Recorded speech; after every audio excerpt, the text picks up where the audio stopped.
Hey, I'm back doing another movie review. Wanted to continue on with some more horror movies for this month of October. Um, like I said in the previous video, I'm just picking out some of the ones that are my favorite to watch during Halloween. And yeah, and I don't have the whole series of this movie. I wish I did. I need to. It's just on the list, you know. But I do have the first one, and I know they did do a remake on this movie. And I saw it, didn't care for it, thought it was a piece of shit. But yeah. So anyway, I'm gonna be reviewing 1982's Poltergeist today. Now I bought this.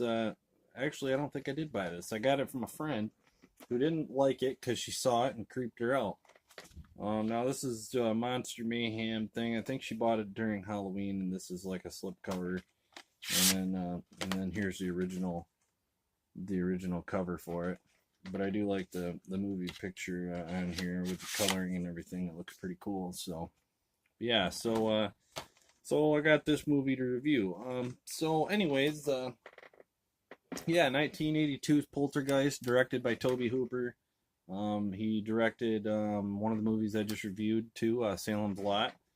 He did Texas Chainsaw Massacre, as everybody knows, among other things. We got Craig T. Nelson, as Steve Freeling in this.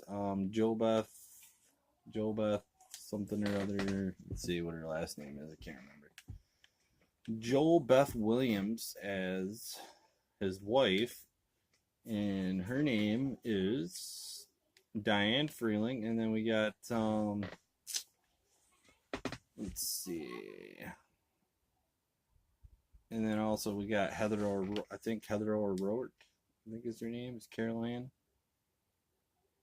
Yeah, Heather O'Rourke. Now she was born in 1975 and died in 1988. Kind of a tragic story. She died when she was 12 years old. I don't know the specifics on what happened. I believe she had some kind of rare disease that she had died from. But pretty sad there. She did end up doing two other sequels to this movie, and honestly, I don't know of anything else that she did. But she definitely was most famous for these movies as playing the character of Carol Ann. Now you do have you have Tangina, which is like this. She's like a I don't know how to even explain it. Zelda Rubinstein. She died in 2010. Was born in 1933. She plays like a medium, like somebody who contacts like dead souls, dead people, stuff like that. Now you have Poltergeist 2 and Poltergeist 3. Poltergeist 2 follows the same family from the first one. Poltergeist 3 has got the same girl in it, Carol Ann, but she's moved away from her parents and she's now living with her aunt and uncle in this hotel. Which actually, that one's pretty well hated on by a lot of people, but I actually quite enjoy Poltergeist 3. I enjoy Poltergeist 2 as well, but actually I kind of fall more towards the first one and the third one, to be honest with you, as far as wanting to watch ones. So you got this little girl named Carol Ann in Poltergeist, the first one, and basically what it is there's this entity or soul inside this house, and later on you find out that the house that they're living in was actually buried on an Indian burial ground, and that's where all these ghosts and stuff are coming from, or poltergeists, you would say. And so yeah, you got a scene in here where a tree is attacks a little girl. But basically she gets pulled into this TV by this poltergeist, and I forget what the reason why they want her. I believe it's something to do with that she's a child and that she can, let them break past to wherever they're from, wherever they're at, trapped, and trapped between heaven and hell or whatever. But yeah, I mean, you got this famous scene where she's sucked into the TV.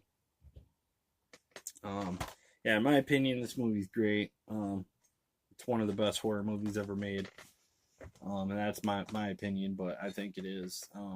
It's great. Yeah, I mean, you got these two parents which are trying to figure out what's going on. They did a wonderful job. They have these people come into the house to try and like figure out what's going on. Oh, honey, I'm doing a review. Can you get out? All right, thanks. How's my daughter trying to come in here? She just got out of school like an hour ago, so she's kind of wanting to hang out with me a little bit, but we're getting ready to head off for hockey practice here pretty soon, so get to spend some time with her, but I wanted to get a few of these reviews done. It's my day off today. I don't have to work, so wanted to try and get a couple of these done today. But yeah, so anyways, you got this little girl, she gets sucked into a TV, so these parents are freaking out. All of it seems to be stemming from Carol Ann's bedroom.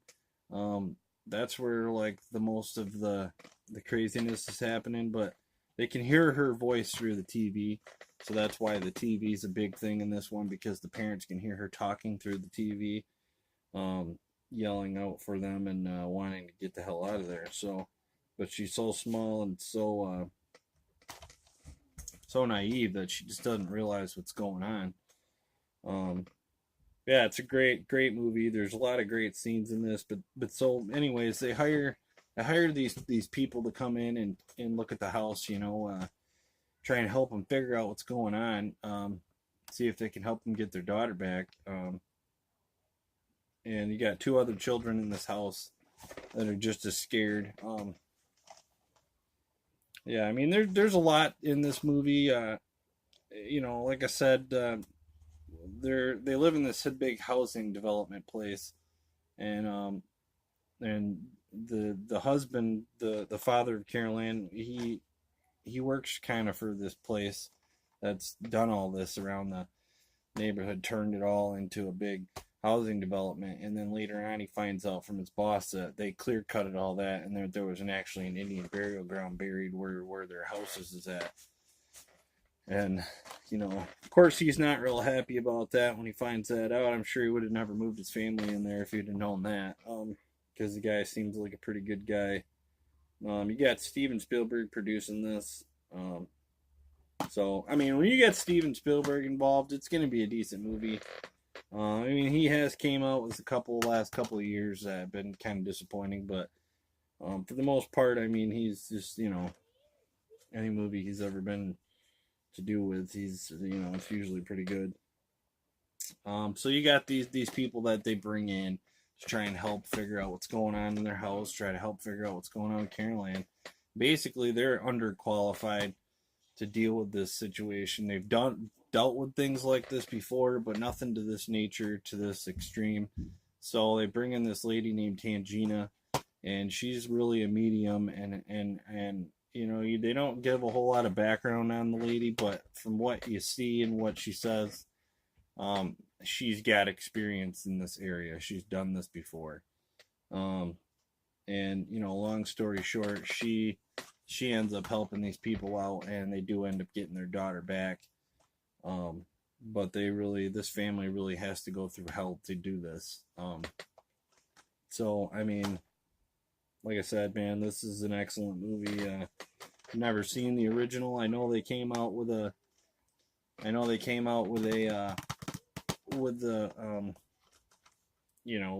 new remake of it, or whatever the hell you want to call it.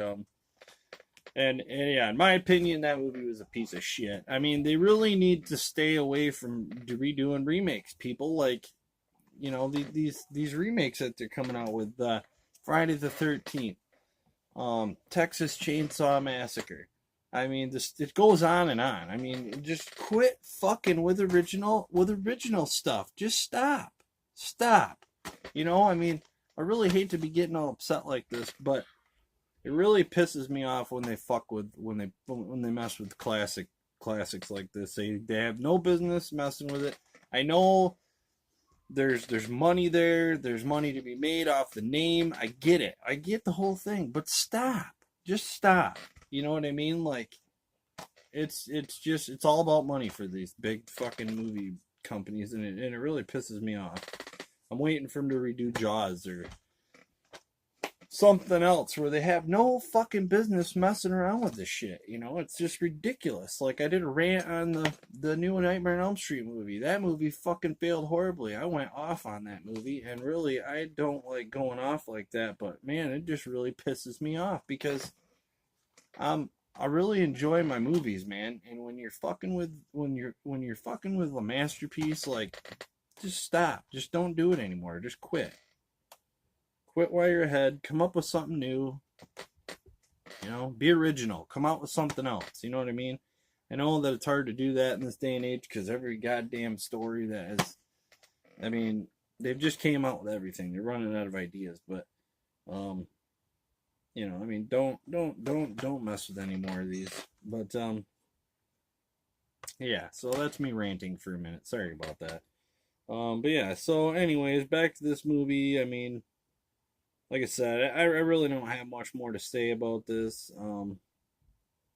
It's a classic, you know. I mean, now this edition that I have of it here, it's got some special features on it. I just wanted to read them off real quick. There's a special feature on here saying "They Are Here," the real world of Poltergeist revealed documentary in 2 parts: science of the spirits and communing with the dead. And then it's got the soundtrack on here, remastered in 5.1 surround and Dolby surround. Not much else special features. They don't have any special features about the movie itself on here, which is kind of a bummer. I don't know if they do on any like Blu-ray releases or anything, but I'd be interested to see some of that. Yeah, I mean that's all I got to say about this. Poltergeist, the original, it's great. Like I said, I've seen the second and third ones. Those are good too. The first one is the best in my opinion.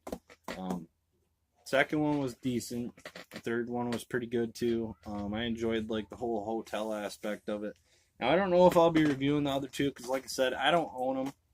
So maybe later on when I do get them, I will review them. But for right now, I just kind of wanted to talk briefly about the other two. I don't really have much to say about them other than that they're good. I'll go more into a detailed reviews on them when I get them. Yeah, like with the third one, I just enjoyed like the whole mirror aspect of it and the like misdirection and all that kind of stuff. The kills were good in it. Yeah, I mean it's really not a horror movie with like blood and guts and all that shit. It's more of a suspense type scary movie, and I appreciate that. You don't have to be bloody and gory. I mean, for Christ's sake, this movie is rated PG. PG. Can you believe that? That's nuts. I didn't even know that. I figured it was a rated R movie. But yeah, I can see it being PG, I guess. So, anyways, that's all I got to say about Poltergeist. If you have any comments or anything, or if there's anything that you want me to review or anything like that, definitely throw it in the comments there, and I'll get to it. My channel's pretty new, so I know probably a lot of people aren't watching me or don't know of me or anything. But yeah, if I got it, I'll review it. If not, I can go rent it or buy it or whatever. If you guys want me to do anything, just let me know. So yeah, so anyways, that'll be it for this one, and I'll see you guys back for more reviews. Thank you.